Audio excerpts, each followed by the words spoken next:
Assalamualaikum warahmatullahi wabarakatuh. Jumpa lagi hari ini untuk tajuk pelajaran kita pada hari ini ialah ayat majmuk. Tadi sudah belajar ayat tunggal, sekarang kita nak belajar ayat majmuk. Sebelum tu, objektif pada hari ini ialah kamu boleh membina ayat majmuk dengan betul berpandukan gambar. Langkah kejayaannya ialah yang pertama, kamu perlu perhatikan gambar. Dan yang kedua, kamu perlu pilih kata hubung yang sesuai. Dan yang ketiga, kamu tulis ayat majmuk. Ayat majmuk. Apa yang dimaksudkan dengan ayat majmuk? Ayat majmuk ialah ayat yang mengandungi lebih daripada satu subjek atau predikat. Ayat ini dibina dengan mencantumkan dua atau lebih ayat tunggal menggunakan kata hubung. Okey. Maksudnya di sini, apabila kamu membuat ayat majmuk itu terdiri daripada lebih daripada satu subjek. Okay. Kadang-kadang terdiri lebih daripada satu subjek atau predikat. Dan ayat majmuk, apabila kamu membuat ayat majmuk, hendaklah kamu menggunakan kata hubung. Apa kata hubung ni? Okay, sini. Kata hubung, contoh-contoh kata hubung ialah seperti berikut. Dan, atau, sambil, kerana, lalu, tetapi.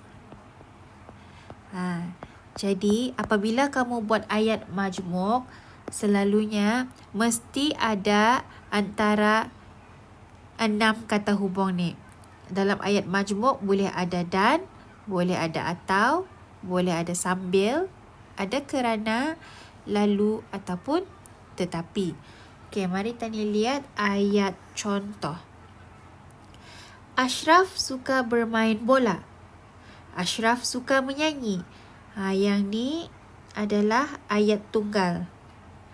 Okey, ni ayat tunggal, yang ni ayat tunggal. Jadi, kita ni kan buat ia jadi ayat majmuk. Tadi cantumkan dua-dua ni. Jadi tadi menggunakan kata hubung dan. Ashraf suka bermain bola dan menyanyi. Ini kata ayat majmuk. Contoh yang kedua.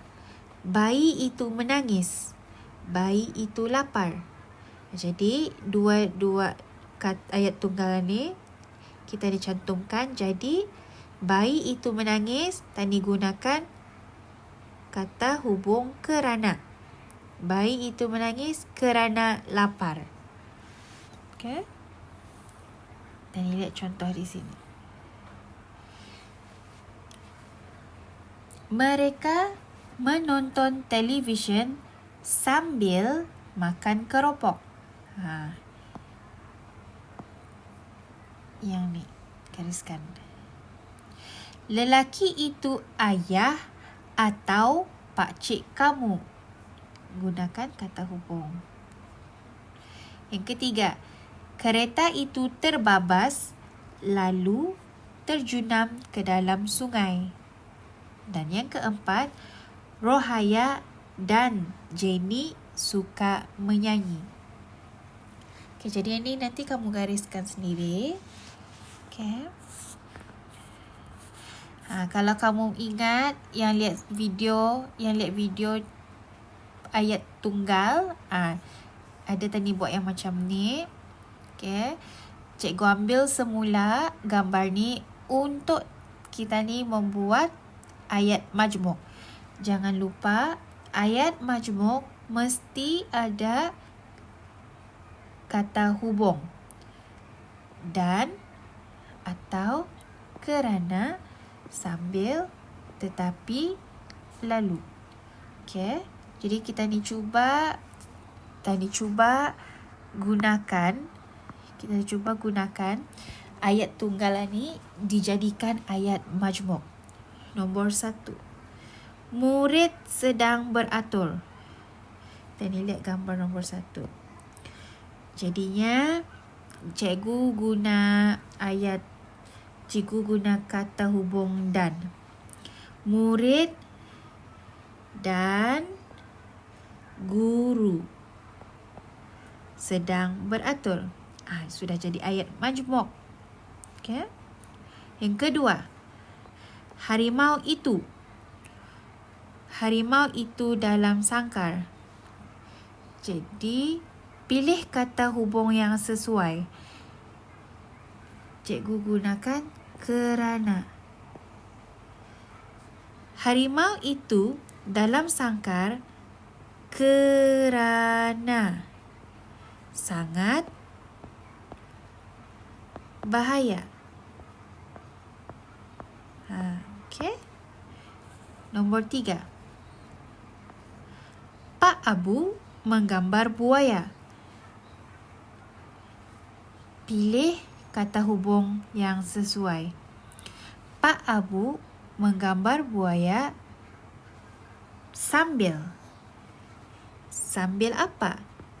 Sambil memegang apa? Memegang kamera. Dan yang terakhir, 4. Burung itu menunggu makanan. Jadi pilih kata hubung yang sesuai. Cikgu pilih atau. Burung itu menunggu makanan atau minuman.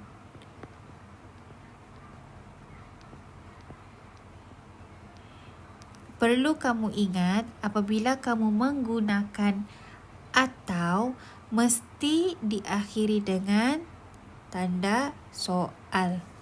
Okay? Harap semua dapat faham cara buat ayat majmuk. Jadi cikgu ada bagi kamu latihan yang ni. Seperti biasa, cikgu mahu kamu cuba buat ayat majmuk kamu sendiri. Okay, cikgu tidak mahu kamu mengikut jawapan di sini. Seboleh-bolehnya cuba bina ayat majmuk yang baru. Okay, itu saja untuk hari ini. Assalamualaikum warahmatullahi wabarakatuh.